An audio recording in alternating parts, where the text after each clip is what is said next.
기후 변화와 함께 점점 빈번해지는 극심한 가뭄. 하지만 주변을 둘러보면 물은 늘 풍족해 보이기만 합니다. 물 쓰듯이 한다는 말이 있지 않습니까? 물이 싸니까 물 쓰듯이 하는 거죠.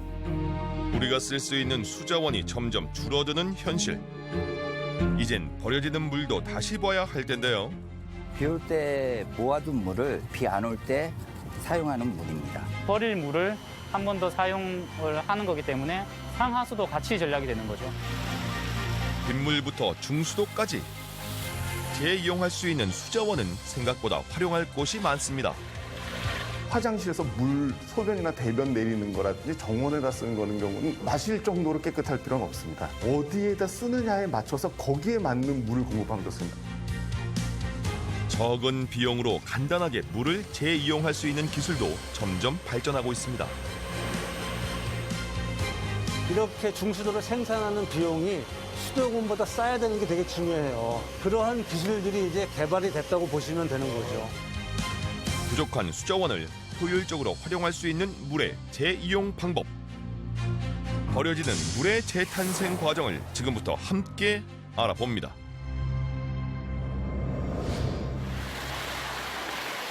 지난 23일 전국에 본격적인 장마가 시작됐습니다. 그렇지만 얼마 전까지만 해도 가뭄이 극심해서 걱정이 컸는데요. 특히 농업용수가 부족한 농촌에는 살수차가 동원되기도 했습니다. 지금 모내기가 늦어져서 수확량이 떨어질까 걱정도 되면서 비가 내리지 않아 유난히 메말랐던 지난 6개월. 전국의 누적 강수량은 199mm로 평년의 절반 수준에 그쳤는데요. 가뭄 걱정은 비단 올해만의 일은 아닙니다. 40여 년 만에 가장 적게 내린 비로 댐과 저수지는 텅텅 비어가는 최악의 가뭄 사태를 맞고 있습니다. 전국의 주요 댐과 저수지가 빠르게 말라가고 있는데요. 네, 강원 지역의 겨울 가뭄이 심상치 않습니다. 들쭉날쭉한 강수량으로 최악의 가뭄이 더 빈번해지고 있는 건데요. 평소 물 부족 문제를 체감하기는 어렵지만 국제사회는 우리나라를 물 스트레스 국가로 분류하고 있습니다. 우리나라의 연평균 강수량은 1,300mm로 세계 평균보다 1.6배 많습니다. 하지만 높은 인구 밀도로 인해 1인당 강수량을 따져보면 세계 평균의 6분의 1 수준. 증발, 유실 등 자연 손실분을 제외하면 1인당 이용 가능한 수자원 양은 연간 1,453톤 수준입니다.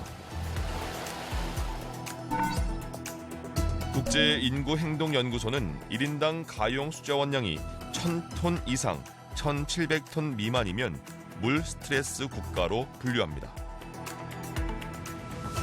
우리나라가 특징이 좀 있습니다. 여름에만 강수량이 집중이 돼 있고요. 그리고 우리나라 국토의 한 65% 정도가 산지로 돼 있거든요. 경사가 급하다 보니까 물이 금방 빠져나갑니다. 3일 정도면 물이 다 빠져나가거든요. 그러다 보니까 이 저장할 물그릇이 크지가 않습니다. 하천이요. 빗물이 스며들지 못하는 불투수 면적은 점점 늘고 있는데요. 도시화가 되면서 불투수 면적이 많이 늘어났어요. 즉 불투수 면적이라는 것은 물이 통과가 안 되는 거죠. 그래서 콘크리트, 시멘트, 아스팔트 이런 것들이 도시를 다 이렇게 막고 있는 거죠. 그래서 위에서 떨어지는 빗물이 땅속으로 스며들지 못하고 옆으로 흘러서 한 곳에 모이게 되면 침수가 되고 빨리 흘러서 나가다 보니까 그 물이 빠진 곳은 빨리 또 말라버리게 되고 그래서 경기도 수원의 한 백화점. 이곳에는 물을 절약하는 특별한 방법이 있습니다. 넓은 잔디 광장에 있는 정원으로 꾸며진 옥상. 면적이 넓다 보니 잔디에 뿌려야 하는 조경용수도 그만큼 많이 필요한데요. 지금 뿌려지는 네. 물은 수돗물이에요? 아닙니다. 저희가 빗물을 모아서 저류조에서 저장하고 나서 필터링을 거쳐서 나오는 빗물입니다. 빗물이에요, 그럼? 예, 그렇습니다. 비가 많이 올 때 모아둔 빗물을 조경용수로 활용하면 수돗물을 쓰지 않고도 언제나 푸른 정원을 가꿀 수가 있는 건데요. 보면은 벽체로 옥상에 떨어진 빗물이 관로를 따라 내려와서 저장되는 지하 저류조. 그런데 물탱크가 안 보이네요. 빗물 모이는 곳이라고 왔는데 예, 예. 물탱크 같은 게 안 보이네요. 아, 이게 벽체로 구성되어 있어가지고 육안으로 볼 때는 탱크처럼 안 보이는데 이게 탱크로 되어 있어요. 용량은 한 3,200톤 정도 저장할 수 있는 용량입니다. 저장된 빗물은 일반 상수도와 다른 별도의 배관을 통해서 옥상 조경용수로 공급됩니다. 그만큼 수돗물은 덜 쓰게 되겠죠? 제가 한번 집계를 해봤는데 16년부터 21년도까지 한 8천만 원의 비용을 절감하는 효과를 얻었습니다. 빗물을 사용함으로써 예, 그렇습니다. 불투수 면적이 많은 도심 내에 빗물을 모으는 크고 작은 시설물들이 많이 생기고 있는데요. 빗물을 모으면 침수 피해도 줄이고 수돗물 대신 다양한 곳에 활용할 수도 있습니다.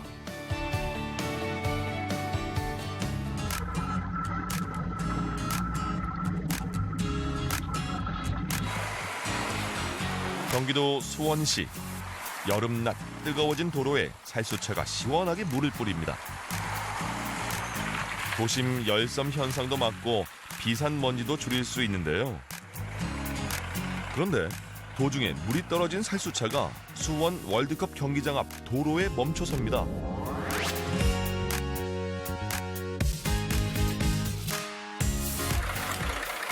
마치 탱크에 기름을 넣듯이 호스를 연결해서 물을 채우는데요.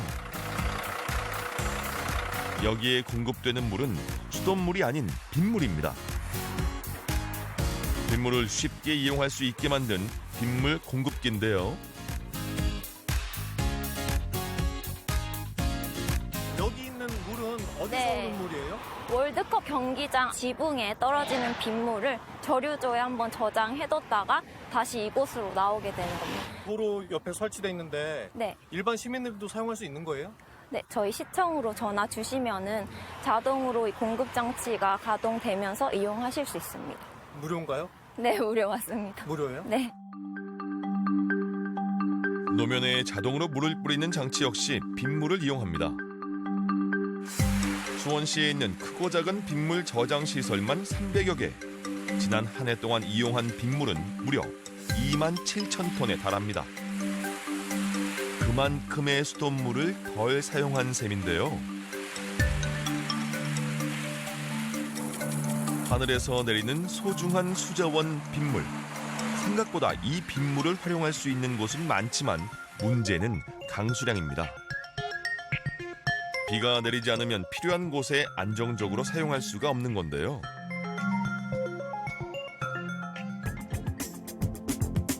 수원시 장안구청 옆에 위치한 구민회관.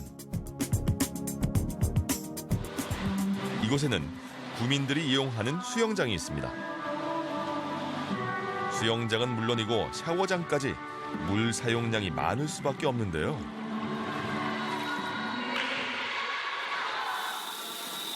대부분의 물이 간단한 샤워 용도로 이용되는 만큼 이 구민회관에서 배출되는 하수는 다른 생활하수에 비해서 오염도가 그리 크지는 않습니다.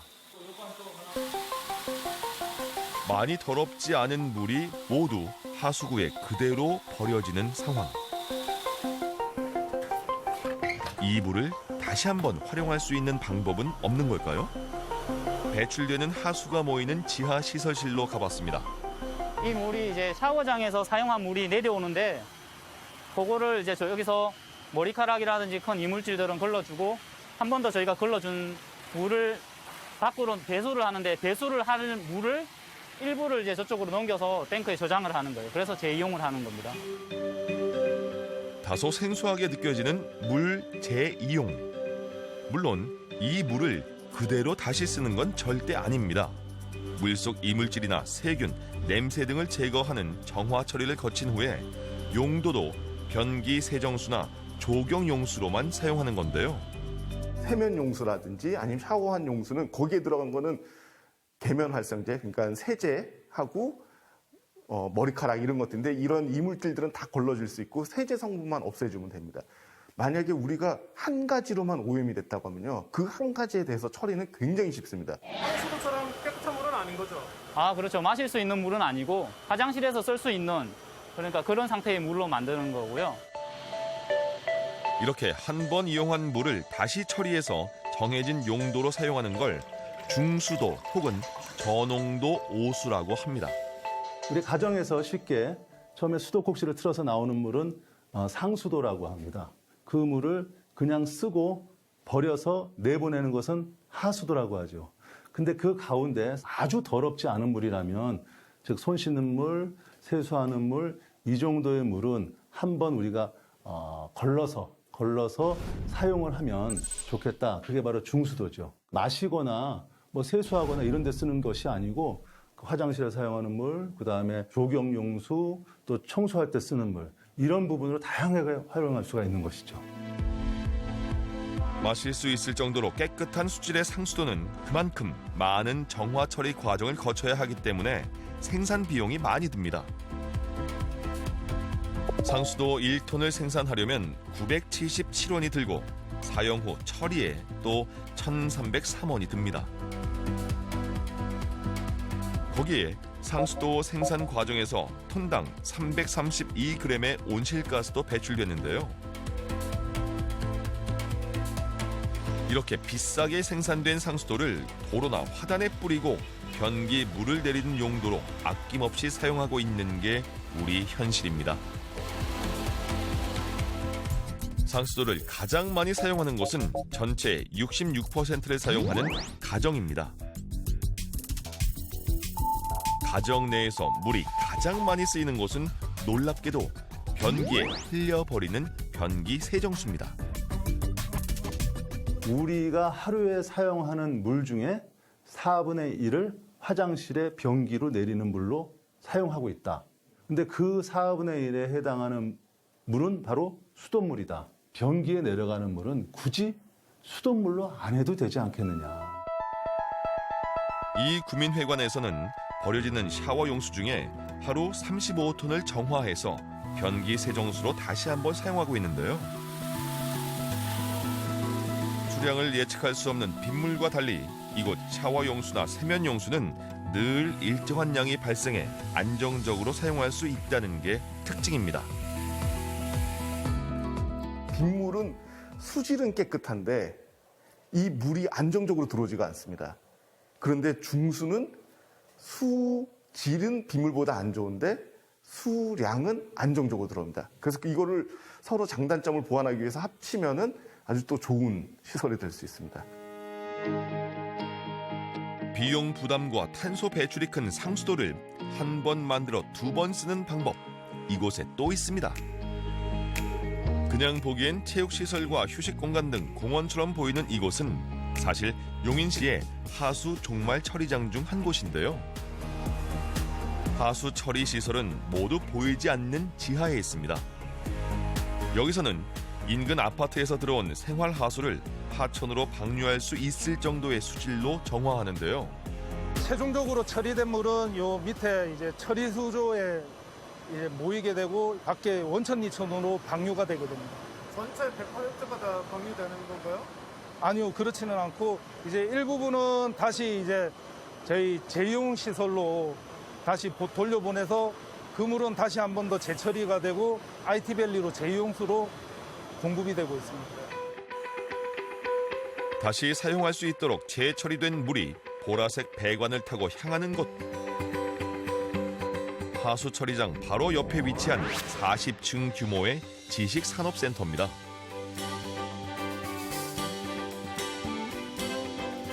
이 건물 지하에는 엄청난 규모의 물탱크가 있는데요.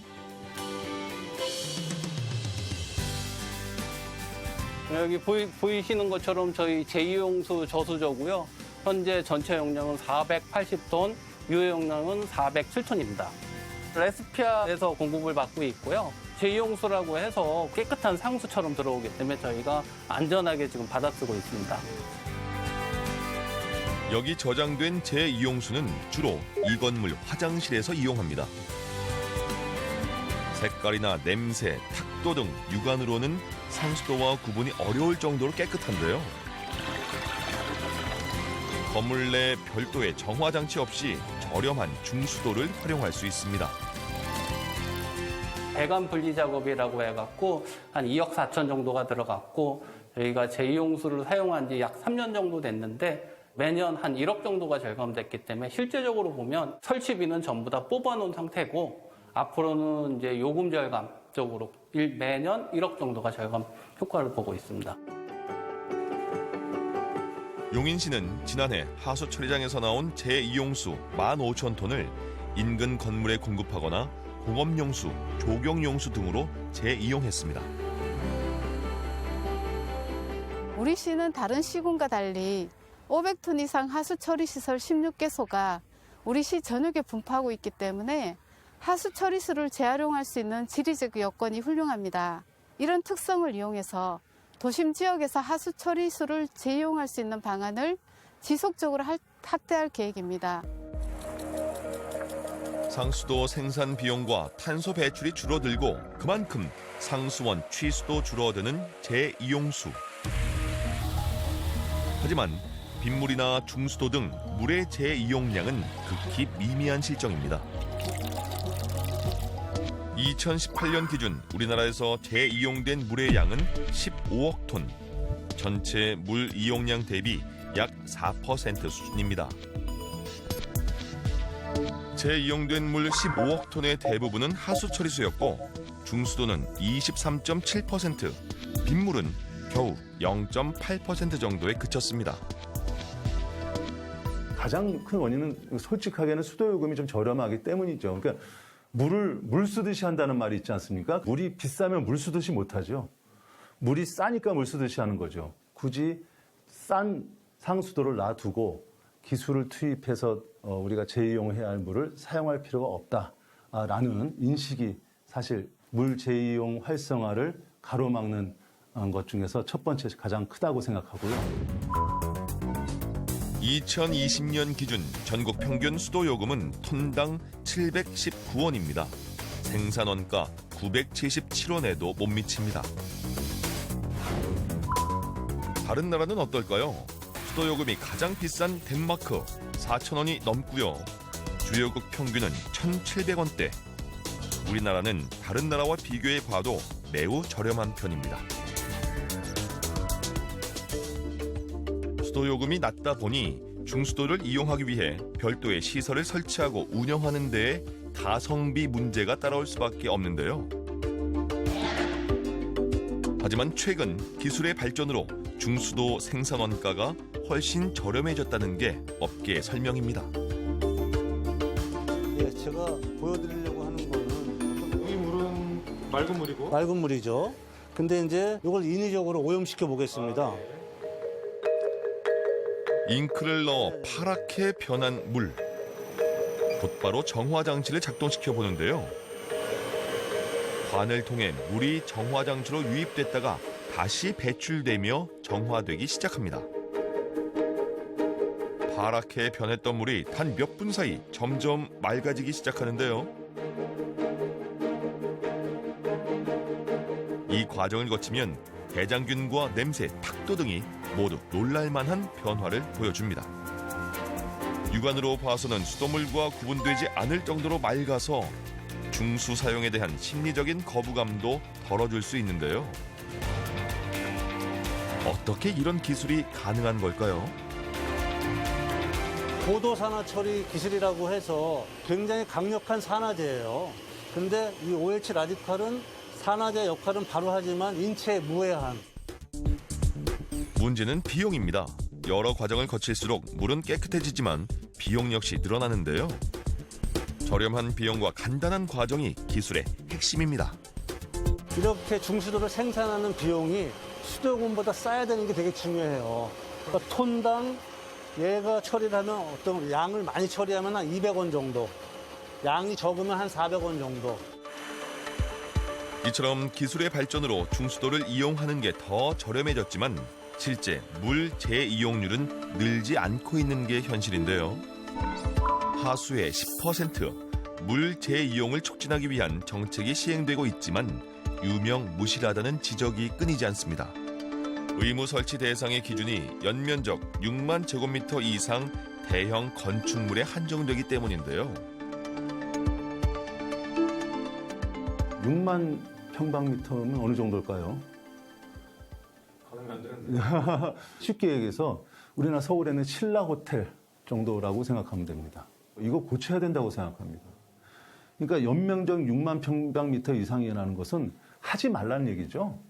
이렇게 그 중수도 설치 기준이 현실과 동떨어져 있게 너무나 터무니없이 크게 되어 있어서 중수도의 시설 확산도 막고 있고 또 관련 기술의 개발도 발목을 잡고 있는 그런 현실입니다.